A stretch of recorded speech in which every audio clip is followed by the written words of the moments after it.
So we are discussing Dowd's elimination method. Method of elimination. Okay, let's start. S minus t is equals to 3 and इस equation को हम पहले LCM लेके normal बना लेते हैं. 6 2s plus 3t is equals to 6. पहली equation s minus t equal to 3. 6 हमने मल्टीप्लाई कर दिया दूसरी साइड, तो पहली equation s minus 3 is equals to 3 and दूसरी equation 2s plus 3t is equals to 36. हम t के कोएफिशिएंट बराबर बनाते हैं तो दोनों इक्वेशंस को 3 से मल्टीप्लाई कर, ऊपर वाली इक्वेशन को 3 से मल्टीप्लाई कर देते हैं. So 3s minus 3t is equals to 9 and 2s plus 3t is equals to 36. अब दोनों इक्वेशंस को ऐड कर देते हैं, t एलिमिनेट हो जाएगा. 5s is equals to 36 plus 9 45. s is equals to 45 by 5 is equals to 9 आ गया. अब अगर s is equals to 9 है तो s minus t क्या था? 3. 9 minus t is equals to 3. This means t is equals to 9 minus 3, 6. ठीक है, आगे आंसर. नेक्स्ट देखते हैं.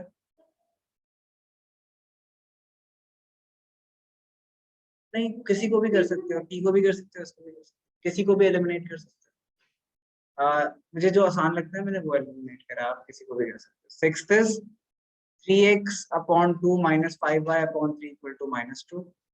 3x upon 2 minus 5y upon 3 is equals to minus 2. Second, x upon 3 plus y upon 2 equals to 13/6. Equation में पहले LCM लेते हैं solve करने के लिए. So this is 6. ऊपर क्या आ जाएगा? 9x minus 10y is equals to minus 2 becomes 9x minus 10y is equals to minus 12. This equation becomes x 2x plus 3y divided by y divided by 6 is equals to 13 by 6. ये दोनों this division में multiply divide cut हो गए. This is 2x plus 3y is equals to 13. किसी के भी coefficients equal बना सकते हैं हम. किसके बनाए बोलो?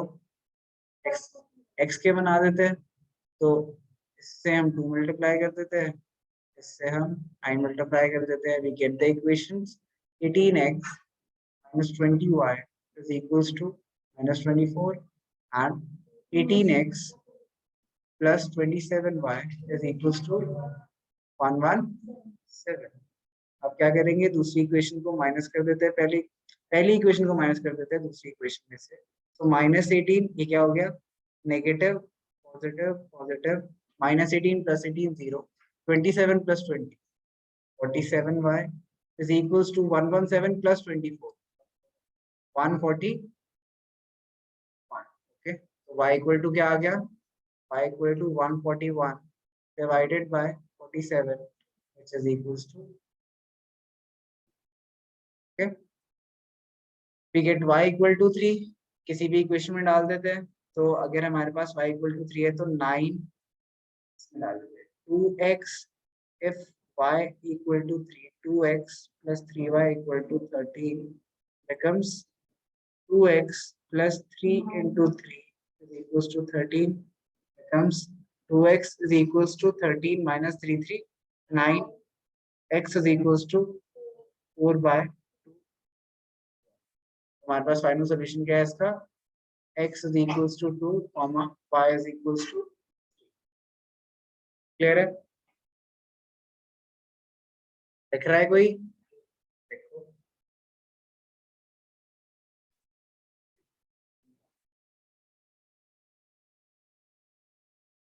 अच्छा, तो इसमें हम किसी के कोफिशिएंट बराबर कर लेते हैं. उससे पहले हमेशा क्या देखना है आपको? a1 अपॉन a2 और b1 अपॉन b2 देखते हैं. a1 क्या है? 1.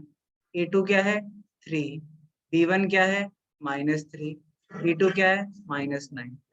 पॉजिटिव पॉजिटिव 1 अपॉन 3 इक्वल आ गए. तो इट इज, अभी एक रुक जाओ, अब c1 अपॉन c2 भी कैलकुलेट करना पड़ेगा. c1 upon c2 is -3 divide by -2, एक ही बात है, दोनों को प्लस ले लो, दोनों जनरल फॉर्म होती है ना, बताया था ना। तो इज नॉट इक्वल टू आ रहा है, तो A1 लिखोगे आप upon A2 is equal to B1 upon B2 is not equal to C1 upon C2। This means no solution.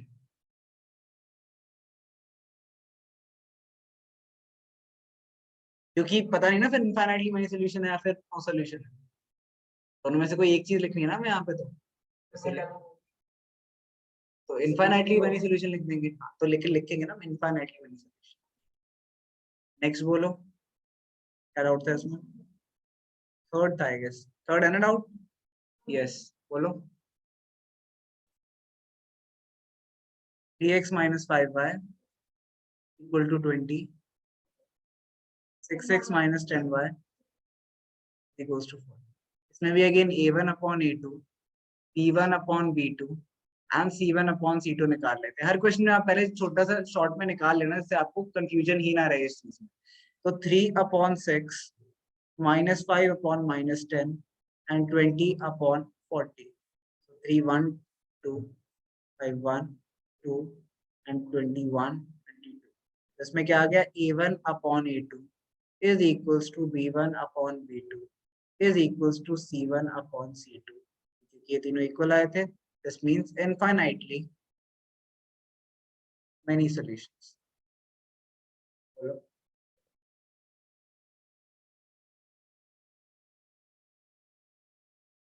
नहीं, अगर नेगेटिव में भी डिफरेंस है तो भी डिफरेंट है। नहीं, हाँ बस इतना नहीं।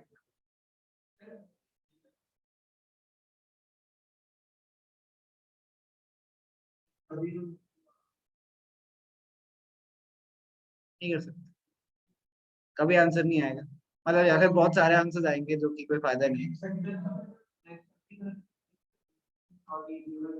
हाँ, तो बेसिकली हमने क्वेश्चन में करना ही सॉल्व कर रहे हैं, सब्स्टिट्यूशन एलिमिनेशन जिस भी मेथड से हमें करना है, जब A1 upon A2 is not equal to A1 upon. Solve कर दो तो गलत है, ठीक है, आंसर नहीं निकलेगा, टाइम वेस्ट होगा, बट द थिंग इज कि मार्क भी घटने के चांसेस होते हैं उसमें, बिकॉज आपको ये करके दिखाना था। द थिंग इज कि the teacher would totally get कि आपने चेक नहीं करा, that's why you are solving the question, उसके मार्क्स तो नहीं मिलेंगे। क्या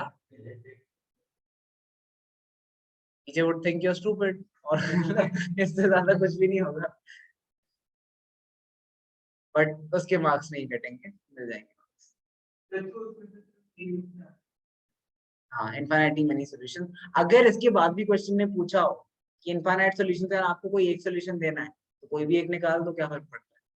बेसिकली अब ये दो इक्वेशंस नहीं है, सेम इक्वेशन ही है। फॉर एग्जांपल मैं 2 कॉमन ले लूं तो क्या बचता है, 3x minus 5y is equals to 2 into 40। 2 cut गए, ये सेम इक्वेशन बन गई। तो ये दोनों सेम ही इक्वेशन है, और अगर एक इक्वेशन हो हमारे पास तो हम कितने सॉल्यूशन निकाल सकते हैं, इनफाइनाइट। सॉल्यूशन कैसे निकालेंगे, जैसे हम ग्राफ से निकालते थे, एक बार x0 ले लो, एक बार y0 ले लो, वैसे निकाल लो, मेहनत क्यों करनी है। तो ये एक ही इक्वेशन है दोनों, दैट्स व्हाई ये इनफाइनाइट सॉल्यूशन है, बिकॉज़ ये दो डिफरेंट इक्वेशंस नहीं है, सेम इक्वेशन। ठीक है, हमें दे रखा है इसमें इनफाइनाइट सॉल्यूशंस, इन दो पेयर ऑफ इक्वेशन के लिए इनफाइनाइट सॉल्यूशंस है। इसका मतलब क्या हुआ, A1 upon A2 is equal to B1 upon B2 is equal to C1 upon C2। This means A1 क्या है, यहाँ पे आइडेंटिफाई करो जल्दी। 2, B1 क्या है, B1 पूछा है, 3, बस रट के बैठे हो जो एक साइड से। C1 7, A2 A minus B, B2 A plus B and C2 3A plus B minus 2। ये वैल्यू सब्स्टिट्यूट करते हैं, सो 2 upon A minus B is equals to 3 upon A plus B is equals to 7 upon 3A plus B minus 2।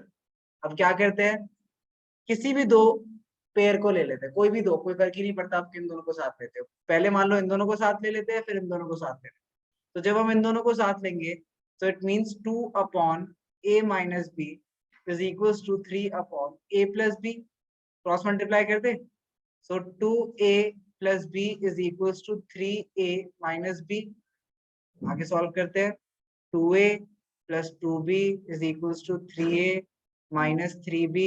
सब कुछ इधर ले आते हैं। So this is 2a minus 3a plus 2b plus 3b equal to 0। यहाँ पे minus a plus 5b equal to 0 आ गया। ठीक है, 2a माइनस 3 माइनस 1 है। ठीक है, नेक्स्ट अब मैंने इन दोनों को साथ में लिया है तो इन दोनों को लिख लेते हैं। 3 upon a plus b is equals to 7 upon 3a plus b minus 2। ठीक है, क्रॉस मल्टीप्लाई करते हैं। So 3 into 3a plus b minus 2 is equals to 7 into a plus b। Solve करते हैं। 9a plus 3b minus 6 is equals to 7a plus 7b। और आगे solve करते हैं। तो this is 9a minus 7a plus 3b minus 7b is equals to 6 उस side भेज देते हैं 6। 9 minus 7 2a plus sorry minus 4b is equals to 6। दो इक्वेशंस क्या आ गई हमारे पास, लिख देते हैं यहाँ पे। Minus a plus 5b is equals to 0 and 2a minus 4b is equals to 6। ठीक है, हमें क्या करना है, एलिमिनेशन लगाना है। तो 2 मल्टीप्लाई कर देते हैं इसके साथ। क्या हो गया, minus 2a plus 10b equal to 0 and 2a minus 4b is equals to 6। दोनों इक्वेशंस को ऐड कर देते हैं। ठीक है, तो क्या मिला हमें, सब्ट्रैक्ट मैंने करा ही ऐसे कि ऐड करना पड़े। ये दोनों एलिमिनेट हो गए। 10 minus 4 6 b 0 plus 6 is equals to 6। b क्या आ गया, 6 डिवाइड बाय 6 1। ठीक है, b1 आ गया तो माइनस a यहाँ पे लिख देता हूँ मैं। If b equal to 1 minus a plus 5b is equals to 0। a is equals to क्या है 5b। a is equals to 5 into 1 a5 b1। This is your answer. Because मुझे आंसर्स निकालने थे ना ए और बी के, तो मुझे इक्वेशंस बनानी होंगी। तो इक्वेशन कैसे बनाएंगे हम, जब किसी दो को इक्वेट करें, एक से तो होगा नहीं। तो किसी भी दो और तीनों को इक्वेट करेगा भी इक्वेशन बन नहीं सकती। तो हमने कोई भी दो पेयर ले लिए। मान लो आप इन दोनों को भी यूज करते तो इक्वेशन बनती, तो भी सेम होता, कोई फर्क नहीं पड़ता। You just have to make the equation. नहीं, क्यों करना है, तो दो इक्वेशन ही तो बनानी है। कोई भी दो दो पेयर ले लो एंड उससे सॉल्व कर दो। बेसिकली हमने ये रिलेशनशिप तो लिखना आ गया। उसके बाद हमने क्या करा, इन दोनों टर्म्स को इक्वेट करा। इन दोनों टर्म्स को इक्वेट करा तो हमने उससे इक्वेशन बना ली एक।